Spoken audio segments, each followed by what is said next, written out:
rêviez, Belle? Oui. La voilà repartie, leur sirène. Une si jeune fille, parée d'atours et comblée de qualités. Elle est à l'aube de sa vie, mais se refuse à y entrer. Comme si elle se préparait pour un long voyage. Comme une fleur, arrangeant sans cesse ses pétales, gagnant en couleur chaque jour.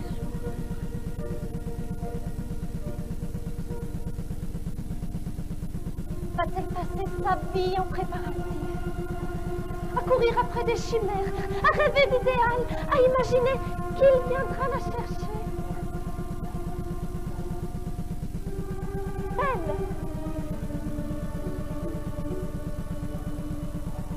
L'as-tu vu, toi aussi? Et de qui parlez-vous? Et du prince au cheval noir? Voilà des semaines qu'elle me parle de ce prince, qu'elle m'annonce sa venue, qu'elle me le présentera, qu'il me subjuguera par sa beauté de cœur, ses qualités et son intelligence. La dernière fois qu'il lui est apparu, c'était peu après la disparition de sa mère.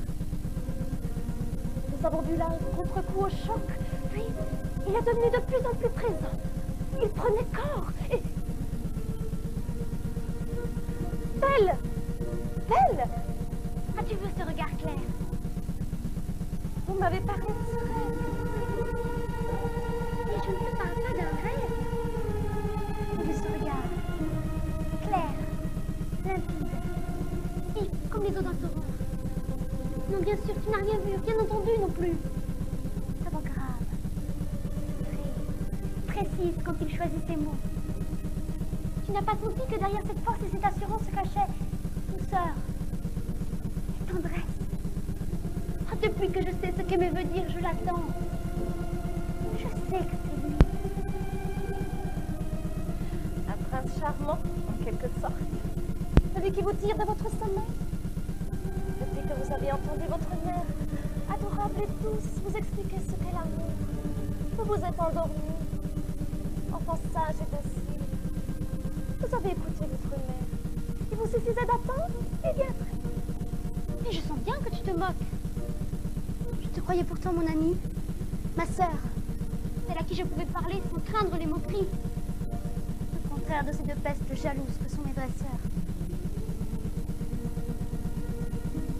Non, je n'ai pas rêvé.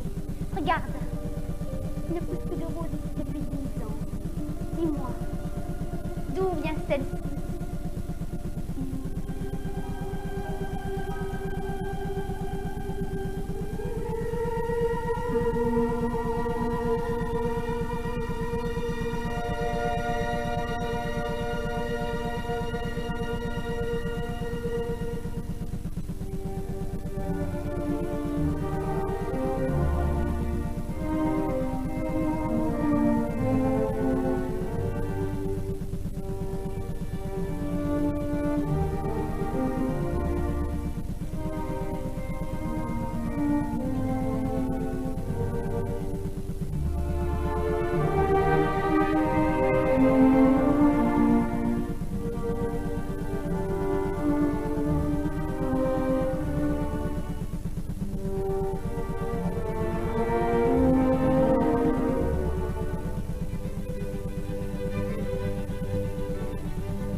Mais vous m'aviez dit, mesdemoiselles, que j'aurai l'occasion de rencontrer votre jeune sœur. Oh, vous la verrez peut-être. Oui, vous la verrez peut-être. J'aimerais tant l'inviter à nous faire. De toute façon, il sera bientôt. Je ne sais si sa présence à votre père. Rassurez-vous, nous y serons, ma sœur Anne et moi. Oui, nous y serons. Notre couturière est déjà à l'ouvrage. Elle nous confectionne des robes dans les plus beaux tissus. Nous avons même fait venir par un ami de notre père de la dentelle depuis la Belgique. Et je porterai beaucoup de colliers du marché. Je ne doute pas que vous serez parmi les plus belles de mes invitées. Mais il m'importe également de pouvoir compter sur votre jeune sœur. Jeune sœur, elle est même si jeune qu'on en vient à se demander quel intérêt vous lui trouvez. D'autant plus que vous en êtes pas de compter sur elle pour animer votre fête. Elle ne danse ni ne rit. Oui, mademoiselle a d'autres sujets d'intérêt que ses frivolités. Oui, mademoiselle. Arrêtez, cela suffit! Votre jalousie n'a-t-elle donc pas de limite? Essayez au moins d'être discrète. Il ne lui suffit donc plus d'avoir un père pour la couver. Il lui faut encore un frère pour la défendre. Sans compter toutes les fées qui se sont penchées sur son berceau depuis qu'elle est née et qui lui ont apporté beauté, intelligence et distinction, douceur. Peut-être est-ce à cause de toutes ces fées qu'elle ne sort ni de ses contes ni de ses rêves. Mais diable, que vous a-t-elle donc fait? Elle ne parle pas, ne demande rien, ne vous fait aucune ombre, ne prend aucune place.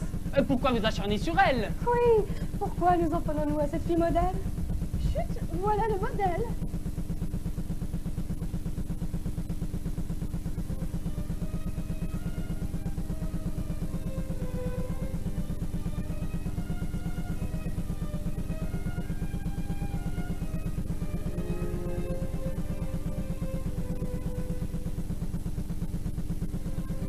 Excusez-moi. Je ne voulais pas troubler votre repas, mais je cherche. Ce n'est pas notre repas que vous troublez, c'est nous. Elle est encore plus belle que tout ce que tu m'en avais dit. Soyez la bienvenue. Je suis très heureux de faire votre connaissance. Votre frère m'a beaucoup parlé de vous. C'est pourquoi vous me combleriez si vous honoriez de votre présence les fêtes que je donne à mon château. Vous êtes charmant, mais je crains de vous ennuyer. Invitez donc mes deux sœurs, elles adorent les fêtes. Mais nous avons été les premières, chère sœur, à être invitées. Je vous remercie pour votre invitation. J'y réfléchirai. Pour l'heure, j'ai d'autres préoccupations. Je cherche. Un prince de rêve? Quelle prétention cette fille? Le neveu du roi l'invite à sa fête? Elle hésite. Que cherchez-vous, belle? Une rose blanche. Il ne lui suffit plus de vouloir nous faire croire à ces histoires de prince. Mais très chère sœur, voilà 10 ans que nous n'avons plus vu ni senti de rose. Vous savez bien que l'air d'ici leur est néfaste. J'en ferai mettre sur toutes les tables. J'en mettrai en tapis sur le sol, rien que pour vous, belle. Je n'ai pas envie de toutes ces roses. Celle que je veux, c'est celle que m'a laissée mon prince. Nous vous avions prévenu de ces dérangements d'esprit. Mais je vois bien qu'elle n'est pas ici. Je vois bien vos rires et amusements. Je m'en vais. Belle, Votre fête sera sans nul doute un succès. belle.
Caresser de tes doigts cet instrument.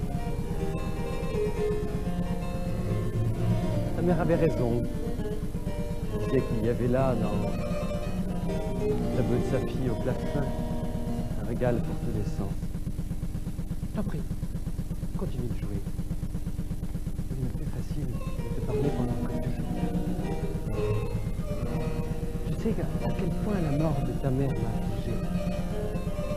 Je t'ai dit aussi souvent que ta présence, celle aussi de tes sœurs et de ton frère, bien entendu, m'ont aidé à ne pas sombrer dans la tristesse. Mais l'émotion qui m'étreint, en même temps qu'elle me console, m'inquiète. Parce qu'un jour... Père, je vous en prie, je crois vous comprendre. Je n'ai nulle intention de quitter la maison pour l'instant.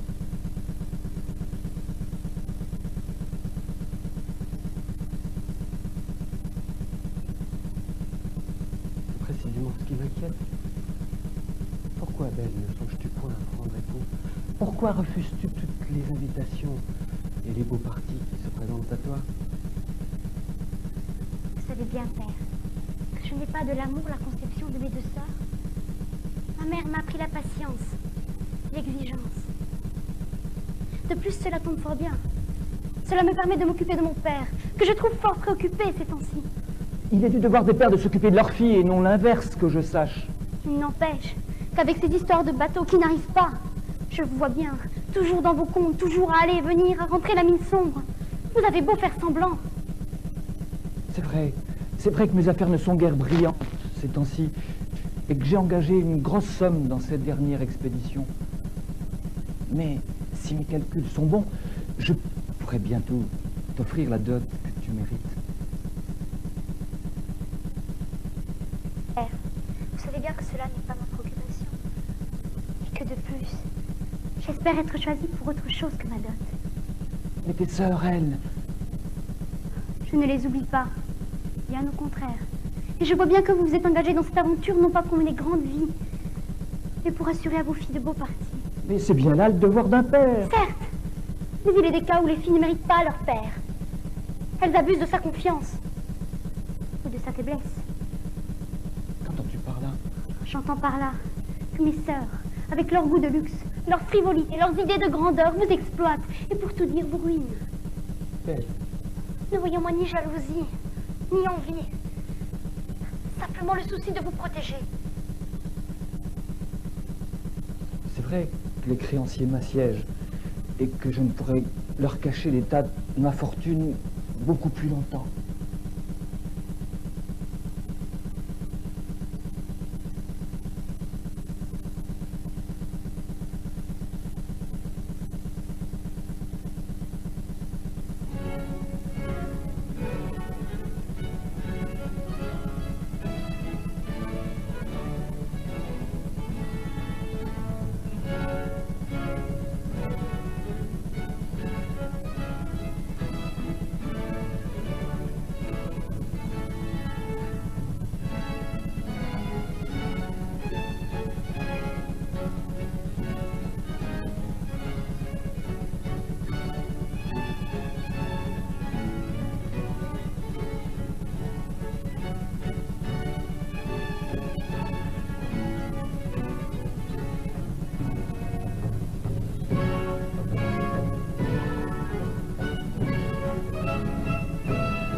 Eh bien, mes sœurs, d'où vous vient cette humeur? Mettre tant de soin dans le choix de nos coiffes, de nos robes, de nos bijoux, de nos escarpes, et endurer une telle indifférence? Quel affront ces groupes qui se resserrent, ces rangs qui se ferment, ces cavaliers qui fuient, ces regards indifférents, cette hostilité, ce mépris. Vous comprendrez, mon frère, que nous soyons en colère, car enfin, rien n'explique ou justifie un tel revirement. Ah, vous savez bien ce qui se chuchote dans les couloirs. Comment peuvent-elles parader ainsi, alors que leur père est au bord de la ruine? La pudeur et la discrétion ne sont pas leurs premières qualités. Elles ont l'air bien pressées de trouver un mari. Elles exhibent leur dernière richesse dans l'espoir de séduire un naïf. Assez! À vous entendre et à vous voir, on dirait que vous partagez ces avis. Je te le disais, c'est un faiseur de morale. Je mettrai ma main au feu qu'au lieu de nous défendre. Vous défendre! Soudain, il faudrait vous défendre. Vous, qui avez toujours revendiqué votre indépendance en même temps que votre ambition, comme si celle de votre famille n'était pas à la hauteur de vos prétentions, ou de ce que vous vous en imaginiez. Parce que, tout en prenant vos distances avec cette famille, comme si vous en aviez honte, vous ne vous priviez pas de l'utiliser, voire de l'exploiter. Je te le disais, c'est un faiseur de morale. Ah, il y a belle lurette que les gens que vous côtoyez se sont fait leur opinion. Oh, qui croyez-vous duper avec vos extravagances et vos prétentions? Au début, l'on vous trouvait drôle. Un peu plus tard, surprenante. Bientôt, provocante. Aujourd'hui, vous avez dépassé les limites de l'indulgence et plus personne ne comprend ni vous pardonne. Au lieu d'aider votre père quand ses affaires vont mal, vous vous entêtez dans vos enfantillages et votre insouciance, pour tout dire dans votre égoïsme. C'est vrai que vous auriez pu entrer dans les ordres et que vous auriez fait d'excellents serments. Vous auriez pu également être guide de conscience pour petites gens simples, dociles et sans ambition. Avec sa sœur, notre sœur parfaite, vous auriez pu racheter toutes les vilainies des mauvaises filles que nous sommes. Je vous interdis de dire du mal de notre sœur. Voilà une au moins que vous défendez. Peut-être mérite-t-elle à vos yeux d'être défendue? Ah, taisez-vous, je vous en prie. Votre jalousie vous étouffe et vous empêche de reconnaître et de faire vôtre les sentiments ordinaires d'une jeune fille à l'égard de son père. S'il pouvait y avoir des sentiments ordinaires entre une fille comme Belle et un père si faible depuis qu'il a perdu sa femme. Oh, c'en est trop! Vous méritez une correction! Ah, quelle animation! J'aime toujours autant vous voir ensemble. Quand vous étiez plus jeune, l'un de vous ne pouvait faire un pas sans que l'autre ne s'enquiert d'où il allait. C'était pour votre mère et moi une source d'amusement répété. Pour vous, motif à disputes nombreuses, bien entendu. Heureusement qu'aujourd'hui... Mais je ne vois pas votre jeune sœur. Où est-elle donc? Je vous le disais, il n'a d'égard que pour elle. Belle n'est pas avec nous, père. Mes deux sœurs reviennent à l'instant de la fête que donnait le marquis en son château. De la fête! J'aurais dû m'en douter, allez voir. Toutes si belles et si élégantes. Nous en parlions à l'instant de cette élégance. Déplacée. Pourquoi déplacer? Je trouve fort bien, au contraire, que mes deux filles fussent les plus belles de la fête. Qu'elles attirent sur elles le regard des convives. À vrai dire, je suis fier d'elles. Nous serions-nous trompés? Tout comme j'aimerais qu'elles soient fières de leur père. Qu'entend-il par là? Ce que j'en disais, père. Je devine bien ce que tu en disais. Ne crois-tu pas que je vous connaisse tous, les uns les autres? Tes deux sœurs, coquettes et légères. Ta jeune sœur, belle et discrète. Et toi, vif et droit, prompt à défendre les vertus que je t'ai enseignées. Je devine bien qu'avant mon arrivée, tu étais en train d'essayer de leur faire entendre raison à tes deux sœurs, que tu trouves dépensières. D'autant plus qu'en ce moment, vos affaires, à ce que l'on dit. Mais mes affaires vont bien! C'était précisément ce que j'étais venu vous annoncer. Les 3 goélettes que j'attendais sont arrivées au port. Et je m'en vais de ce pas vérifier leur précieuse cargaison. Revenus des Indes. Des Indes! Des Indes! Frère, nous rapporterez-vous quelques étoffes et quelques pierres précieuses ou quelques parfums rares? Vous voyez bien, père. Mais enfin, vous êtes riche! Père, me permettrez-vous alors d'organiser cette fête qui mettra terme à tous ces sarcasmes, ces médisances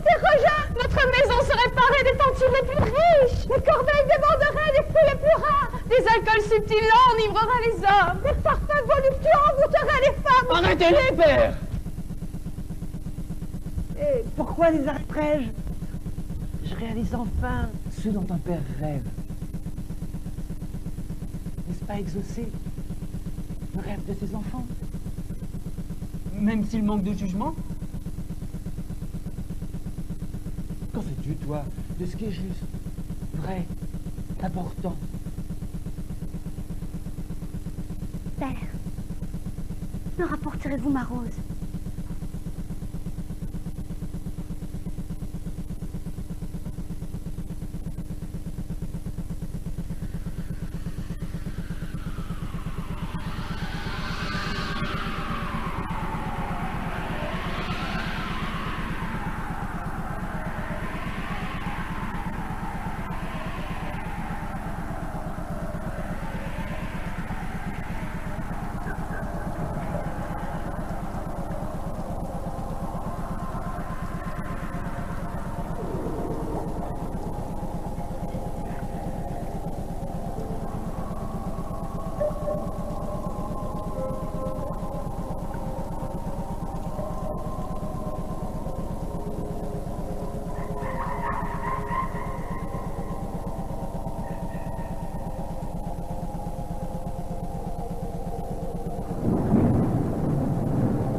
n'aurais pas dû! Qui êtes-vous? Je suis la bête. J'ignorais que c'est bien. Vous appartenez. Il se passe tant de choses extraordinaires depuis que je suis arrivé, que les ayant trouvés ce matin à mon réveil, je me suis dit que ces trésors n'étaient pas là par hasard. Tu n'aurais pas dû! Tu vas le payer cher! Mais cet or, ces bijoux, ces pierres précieuses, je ne les ai pas ramassés pour moi. Tu n'aurais pas dû! Tu vas le payer cher! Ce sera le prix de ta vie! Mais laissez-moi vous expliquer. C'était pour en faire cadeau à mes deux filles. On ne rêve que d'or et brillant. Alors, les ayant trouvés ce matin à mon réveil, j'étais sur le point de pouvoir leur offrir ce dont elles rêvaient depuis si longtemps. Et une fois de plus, le sort s'est retourné contre moi. Alors, vous comprenez, ces trésors. Mais je vous le répète, je suis prête à tout vous rendre. La sagesse te fait encore défaut malgré ton âge. Et je me suis trompé à ton sujet. Hier soir, quand tu es arrivé, j'ai trouvé attachant ce vieil homme perdu et hésitant. Dans ce monde nouveau et extraordinaire, comme tu dis. C'est moi, effectivement, qui ai ordonné que l'on t'apporte ce que tu appelles trésor. Et ce n'est pas pour que tu me les rendes ce matin. Je ne comprends pas alors. La rose!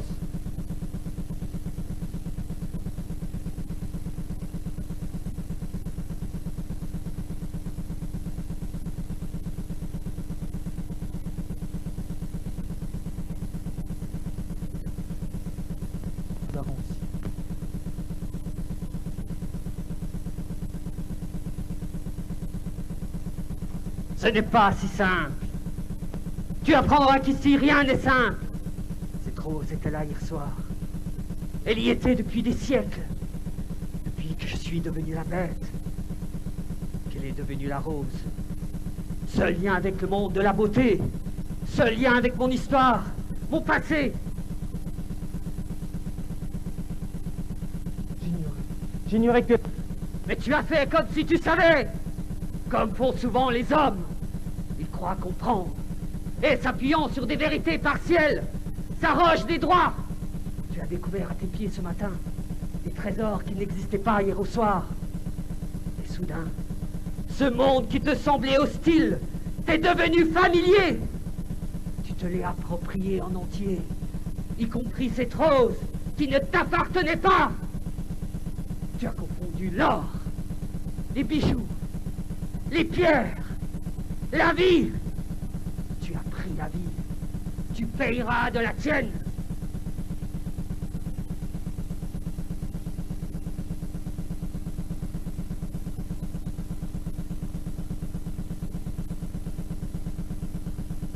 Vous n'avez pas le droit! Quel droit? Tu t'es demandé, toi, si tu avais le droit de cueillir cette rose. Si en la cueillant, tu n'allais pas faire sombrer tout ce château dans l'horreur. Si en ôtant un élément, tu n'allais pas tout modifier. Mais comment une seule rose pourrait-elle tout modifier? Décidément, tu t'obstines à ne pas comprendre. Mais qu'en sais-tu, toi, de la valeur, de l'importance, du pouvoir de cette rose que tu ne connaissais pas hier? C'est vrai, rien. Mais cette rose, si je l'ai cueillie, c'était pour répondre à la demande. La seule demande de ma fille. C'est elle d'ailleurs qui a le plus besoin de moi. Il faudra qu'elle s'en passe. Tu es mon prisonnier. Il te faudra payer pour ton acte. Mais Belle! Que viens-tu de dire? Belle, c'est ainsi qu'on la nomme. C'est ainsi que sa mère appelait cet enfant. Et au fil des jours, s'en est allée vers la beauté. Elle était... Fille, aux cheveux argentés, au sourire doux, au regard tendre, au geste ample à la voir. Mais comment le savez-vous? Rien n'est simple ici ni ailleurs. Cette jeune fille qui, au contraire de ses sœurs, ne te demande pour seul cadeau une rose qui lui ressemble. Mais qui cherche-t-elle? Un futur idéal? ou un passé perdu? Je ne comprends plus rien à ce que vous racontez. Tu es vraiment naïf! Faute de comprendre ta propre vie, tu t'es pris à vouloir maîtriser celle de tes enfants. Mais sais-tu que leur histoire ne t'appartient pas plus que ne t'appartient cette rose?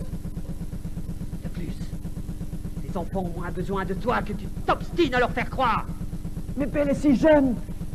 Je vous en prie. Laissez-moi aller lui expliquer.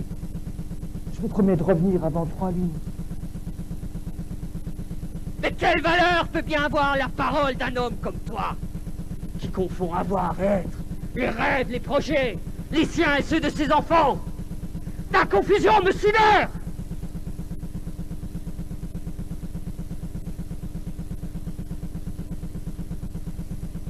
Mais je te propose un autre marché.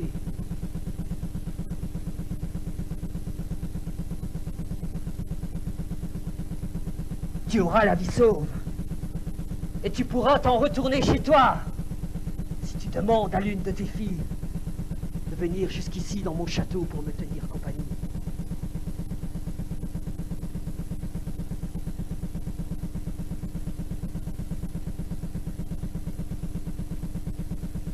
Et si je le refuse, votre marché? As-tu vraiment le choix? J'attends l'une d'entre elles avant 3 jours. Il te suffira de lui donner ce gant. Il la guidera jusqu'à ma demeure.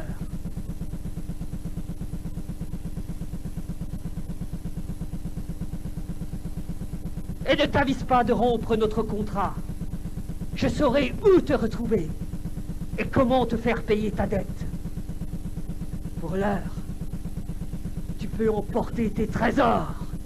Ils t'appartiennent!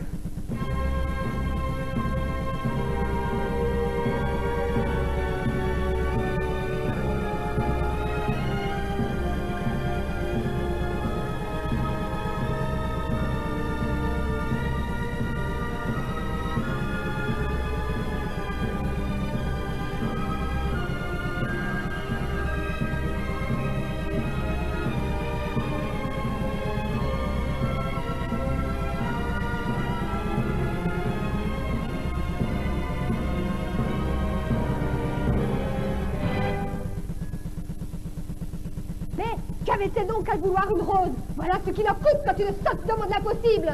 Il était fatal que ces extravagances nous conduisent tôt ou tard au malheur. Croyez-vous vraiment que l'heure soit bien choisie pour vous disputer? Vous feriez mieux d'imaginer une solution pour répondre aux exigences de la bête. Et ainsi, en vous sauvant, vous sauveriez votre père. Passe encore qu'elle reste toute seule. Mais notre père la rejoint dans sa folie, nous précipitant tous dans cette impasse. Quel mot trouveras-tu pour la défendre? Pour les défendre? Je n'ai nul besoin d'être défendue, ni à me défendre moi-même. Je n'ai commis aucune faute. Cette bête s'est trouvée sur le chemin de père, mais nous aurions pu chacun la rencontrer. Peut-être l'avons-nous déjà croisée, sans la voir, occupés que nous étions par nos soucis ordinaires. Peut-être même lui avons-nous déjà fait du mal, en bouchant nos oreilles lorsqu'elle nous appelait, ou en détournant notre regard. Mais c'est insensé. Au lieu de revenir à la réalité, de retrouver ses esprits, elle s'enfonce davantage encore dans ses fantaisies. Je ne te comprends plus, Belle. Que veux-tu dire? Il est des moments où nous sommes sourds et aveugles au monde et aux gens qui nous entourent. Nous ne voyons que ce qui nous ressemble. Et n'entendons que ce qui fait écho à nos propos. Mais cette bête que Père a rencontrée existe bien, et ce qu'elle existe signe bien sa puissance, ses pouvoirs et sa cruauté. Non! Peut-être s'est-elle simplement lassée de ton indifférence. Et a-t-elle décidé aujourd'hui de se révolter? En savons-nous vraiment de ce qui se cache sous les apparences? Pour ce qui me concerne, je ne m'occupe pas des apparences. Ce que je sais, c'est que Père est revenu et qu'il est l'otage de cette bête. Tes discours sur le sens du monde ne changeront rien. À moins que... Nous t'écoutons. À moins que tu n'aies là une occasion unique de nous prouver que tu as raison. Plus tu satisferais la curiosité en... Comment? En répondant à l'invitation de la bête? Non! Cette bête n'aura aucune de mes filles.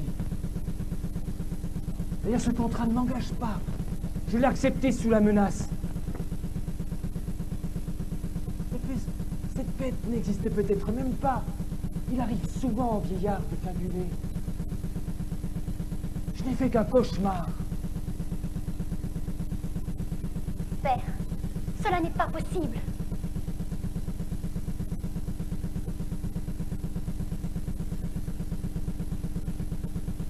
Nous voudrions tous avoir rêvé. Tous effacer cette rencontre de nos mémoires. Faire comme si elle n'avait pas existé. Comme si quelqu'un avait échangé le livre que nous étions en train de lire. Mais ce n'est pas ainsi.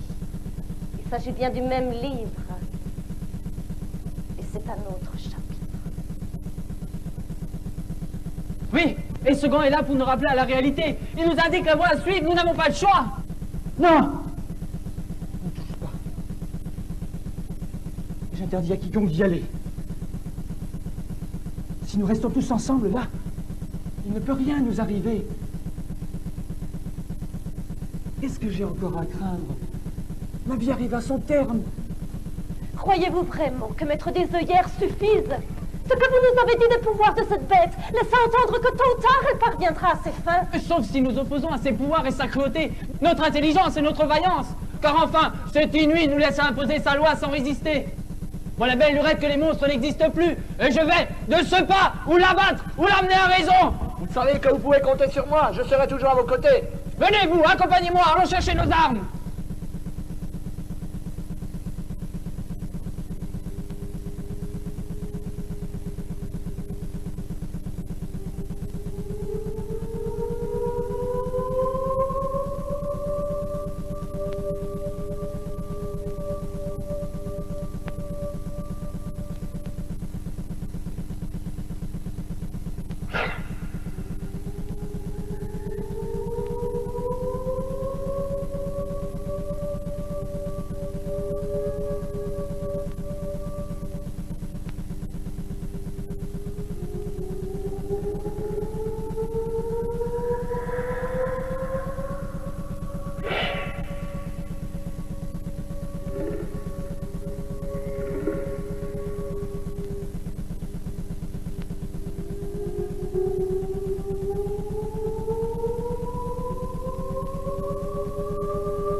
Cette bête a des pouvoirs effrayants! C'est le diable et il habite l'enfer!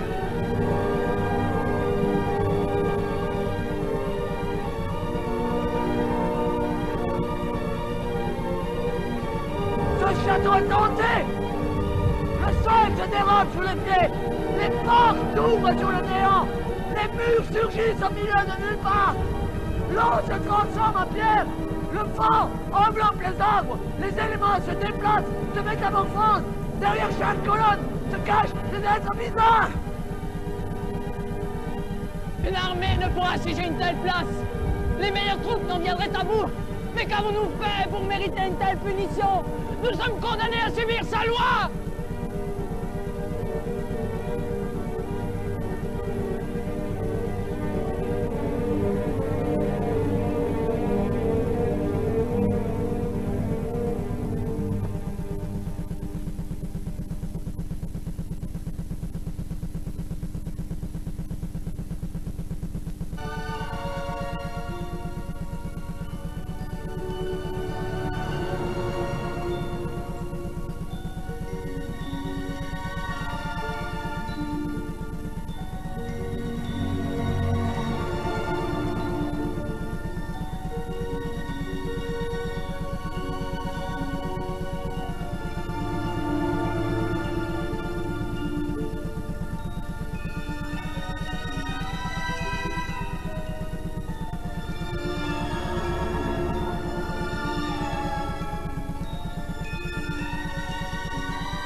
Mais pouvait-elle ne pas y aller?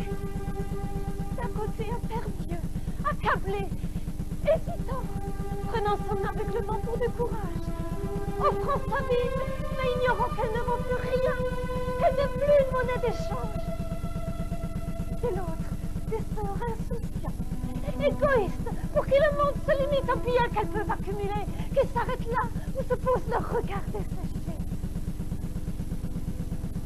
Mais croit-elle pouvoir réussir là où ses hommes et son frère ont échoué, malgré leur force, leur courage, leur ruse?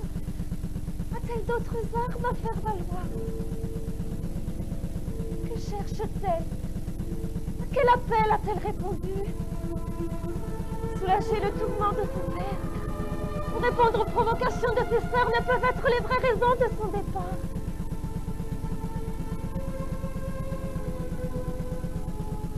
Cette jeune fille est encore une enfant, naïve, curieuse, ouverte.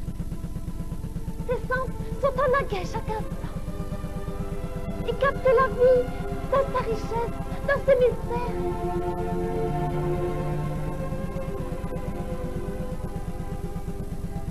Je la vois, partie sur ces sentiers inconnus, se glissant dans ce labyrinthe, rentrant dans les arbres humides, les roches piquantes, les buissons.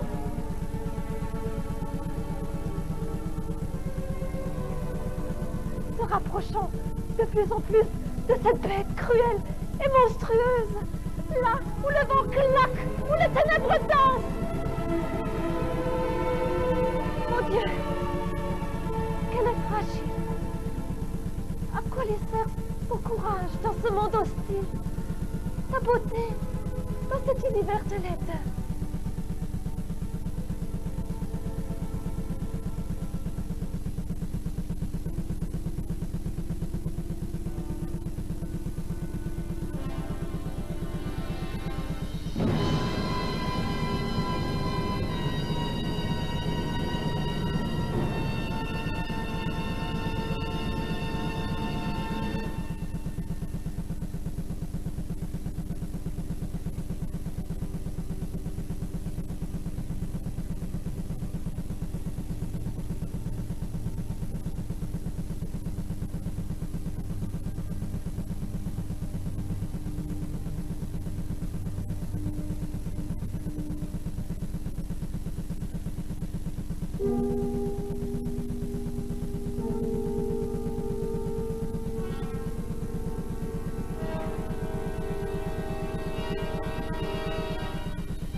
Je suis votre frontière. Mes eaux toujours changeantes vous désaltéreront. Elles vous affranchiront de la vieillesse.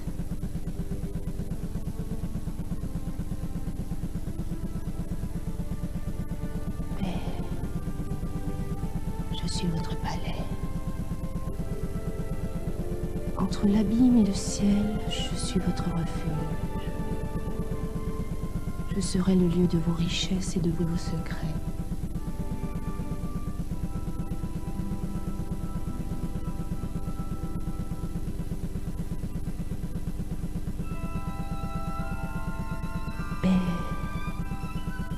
Je suis votre arc.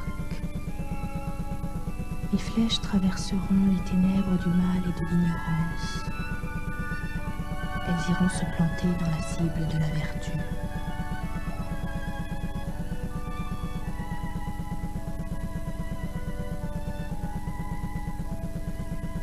Mais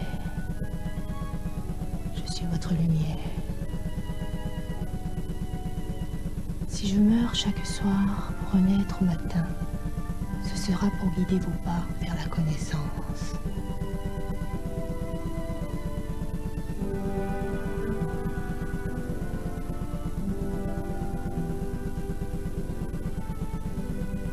Et je suis votre instrument. Je relierai le ciel à la terre et mes cordes vibreront par vous et pour vous. Elles vous accompagneront jusqu'au silence.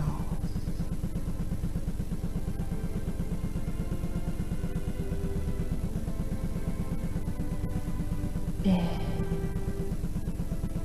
je suis votre miroir. Je prends le feu du soleil et de la lune. En échange de votre beauté, je vous rendrai votre âme.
Belle, tout ici est-il à votre convenance?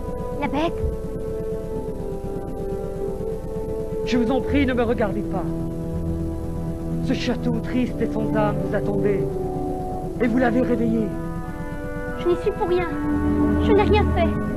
Si ce n'est de tenter de sauver la vie de mon père.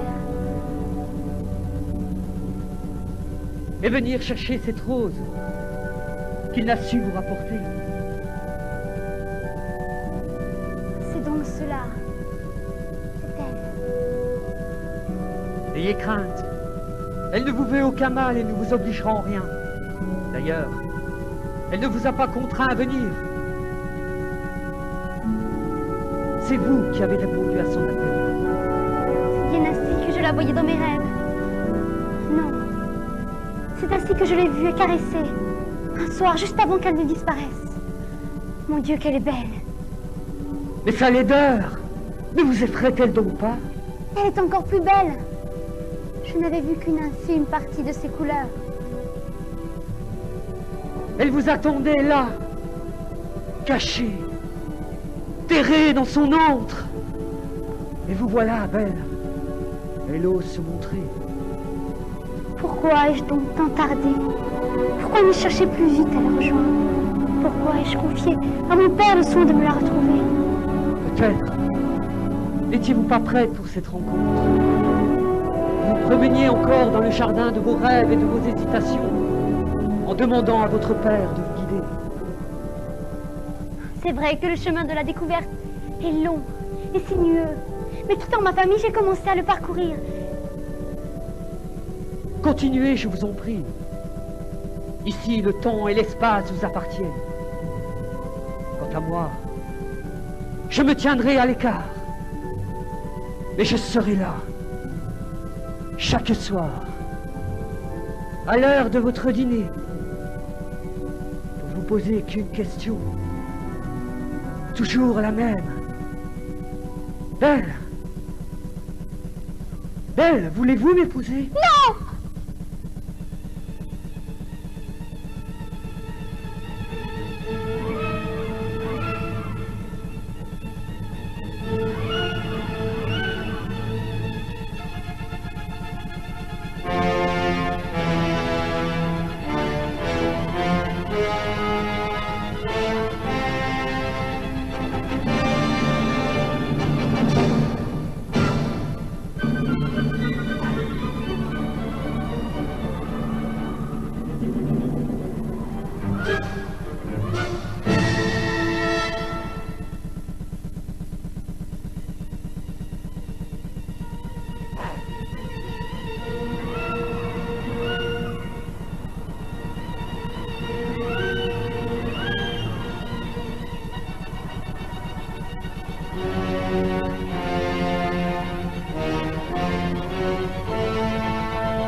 Ben, que devenez-vous? Je le sais, vous êtes. Mais je vous en prie, faites-nous un signe pour que l'oubli ne s'installe ici. Le chagrin submerge votre peine et il n'a plus sa raison. Votre frère, lui, tente d'effacer de sa mémoire sa terrible rencontre avec la bête. Vos sœurs, quant à elles, sont retournées à leur bavardage, leur stupide bavardage.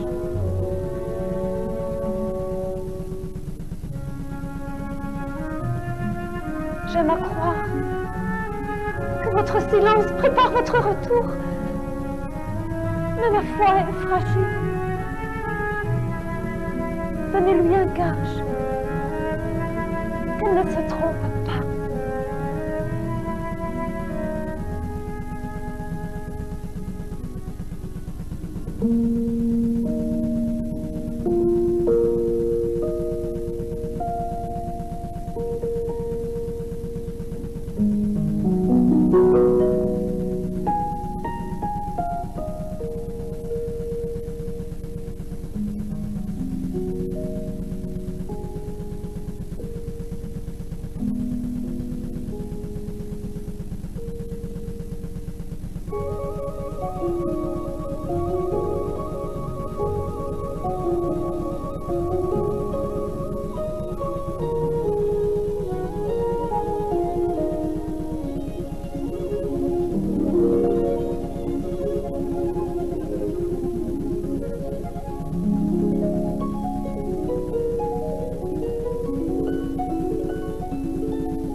La bête!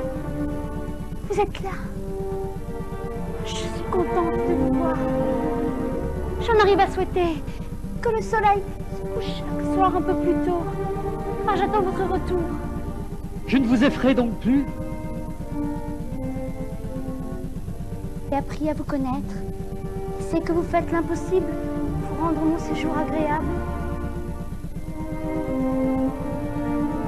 Mais ma laideur vous répugne. Je ne saurais mentir, la bête. Mais vos prévenances et attentions m'ont touché. Et j'ai deviné votre cœur. Mais vous ne l'avez jamais vu pleurer. Et ne pouvez imaginer dans quelle souffrance laisse dans un corps de bête les sentiments d'homme. Je vous en prie, ne me regardez pas dans les yeux. Ce sont eux pourtant qui m'ont aussi appris à ne plus avoir peur de vous. Je vous en prie, ne me regardez pas. Je suis un monstre et porte ma laideur comme un fardeau que je ne pourrai jamais déposer.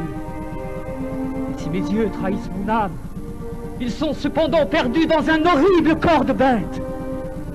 Et c'est lui que l'on voit. Je connais, moi, des hommes qui cachent leur monstruosité sous leurs belles allures.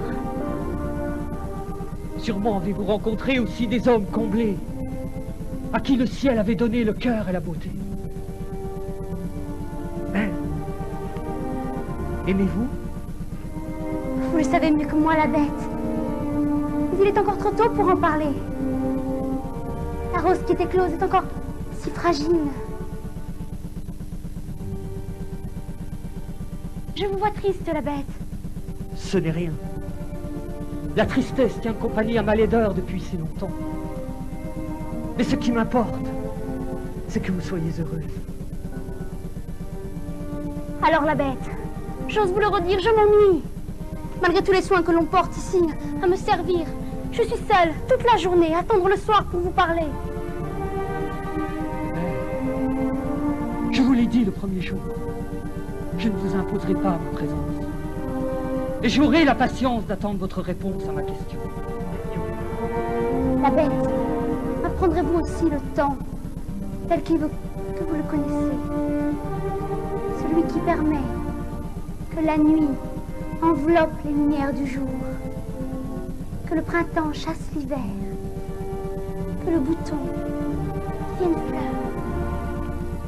Si vous le souhaitez. Alors la bête, il faut me débarrasser d'une dernière impatience. Vous qui avez tous les pouvoirs, je vous en prie, rassurez-moi.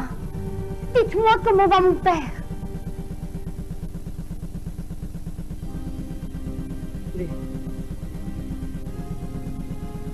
Regardez.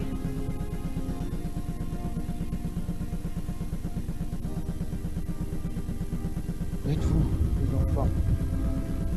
Où êtes-vous, mes amis? Je ne vous entends plus. Mes yeux se voilent.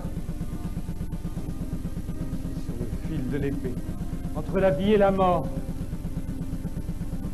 Je sais si j'en souffre, si cela me ravit. Peut-être est-ce parce que je n'ai pas encore choisi entre les ténèbres et la lumière, entre les trésors et le dénuement. Aidez-moi! J'ai froid! Calmez-vous, père. C'est votre fièvre, mais nous sommes là. Apportez-lui donc une couverture. Du calme, mon frère, du calme. Cette couverture ne changera rien à son état. Voilà 3 jours qu'il délire.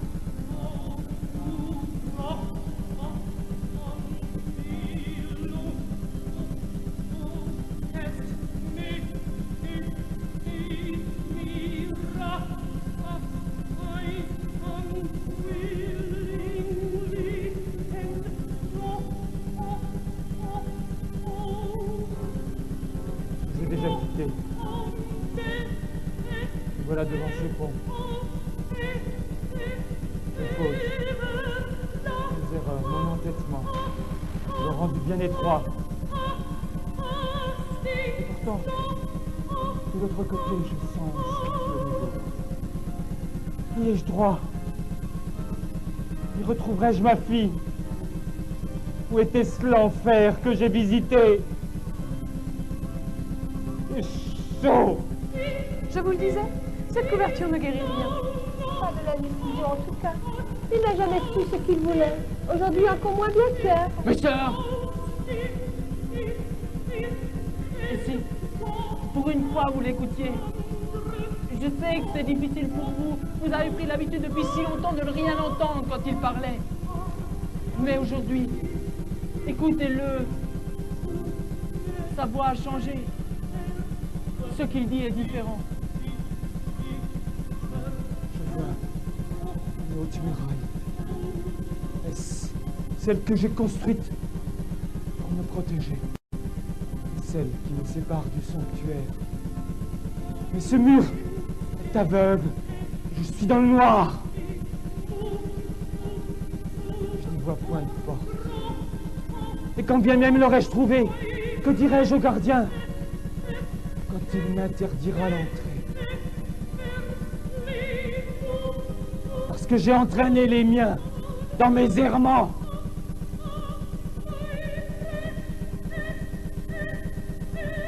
La bête!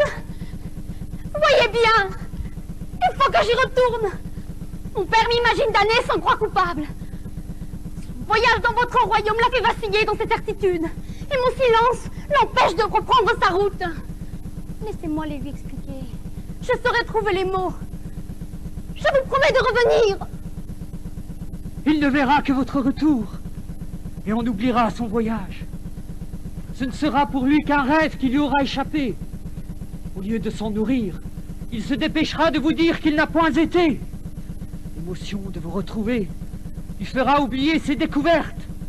Il marchera à nouveau dans ses anciennes traces, et vous serez à nouveau sa prisonnière. Vous vous trompez!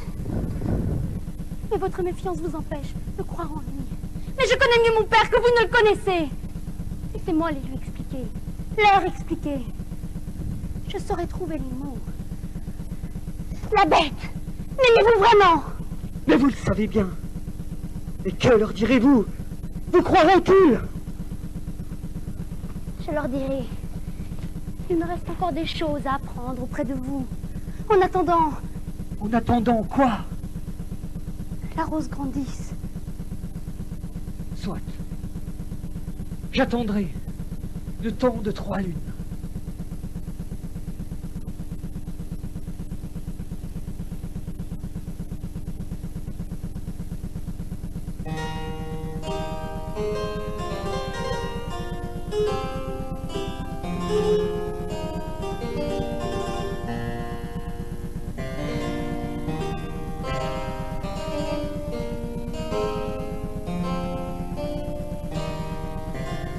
Quoi qu'en dise notre frère, je trouve que Belle prend de plus en plus de place. Présente ou absente, elle est le centre du monde. Depuis son séjour chez cette bête, on la consulte, on lui demande son avis sur tout. Belle, pensez-vous que... Belle, croyez-vous que... Belle, vous qui savez, Belle. Même notre père a oublié son voyage aux enfers. Il ne parle plus que de cette rencontre avec la Providence. Même si soudain, la terre tournait dans notre sens. Et notre frère, l'as-tu vu? Son admiration pour sa sœur a encore grandi. Depuis qu'elle a réussi où il avait échoué. Regarde-le, c'est insupportable. Il y a peu, il pleurait le départ d'une petite princesse. Aujourd'hui, il fête le retour d'une reine. Ce qui est sûr, c'est que nous ne serons pas ses dames de compagnie. Par contre, il arrive parfois aux reines de perdre leur couronne. Que veux-tu dire? Cette bête qu'il a sacrée pourrait aussi bien la défaire. Comment? Il arrivait par hasard que Belle oublie son contrat et de retourner dans son château. Cette bête ne manquerait pas de se venger. Nous allons nous y employer.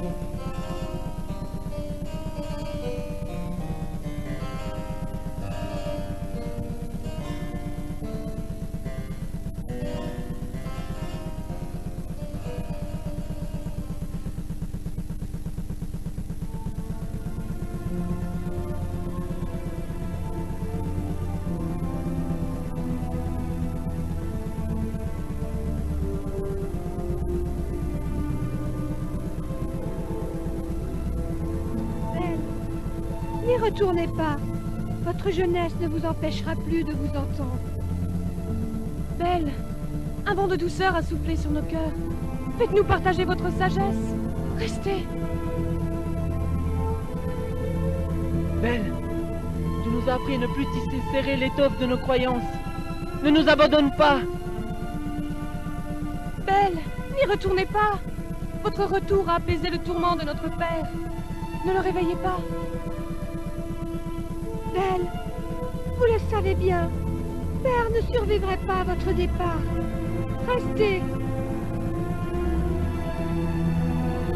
Belle, écrivez votre histoire. Je vous sais fidèle à votre passé, mais votre avenir vous appartient. Belle, il n'y a plus de rose ici. N'oublie pas. Ne cherche pas à l'accueillir. Regarde-la.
La bête.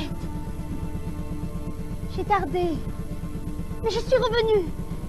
Et je sais à présent que les monstres nous font peur. Parce qu'ils révèlent ce que nous portons en nous. Aujourd'hui, la bête. Je n'ai plus peur. Et... Les monstres meurent. Qu'on cesse la crainte qu'ils inspirent. Me rencontrant et me découvrant, j'ai trahi mon histoire. Non, la bête. Vous avez osé la remonter. Il est trop tard, Belle. Je m'en retourne au chaos d'où je viens. Et c'est bien ainsi. Cette mort me libère et vous délivre. Je n'ai plus rien à garder. Je vous ai offert la clé de tous les trésors. Ils sont en vous. Cherchez-les. Partagez-les. Belle. Belle. Regardez la rose.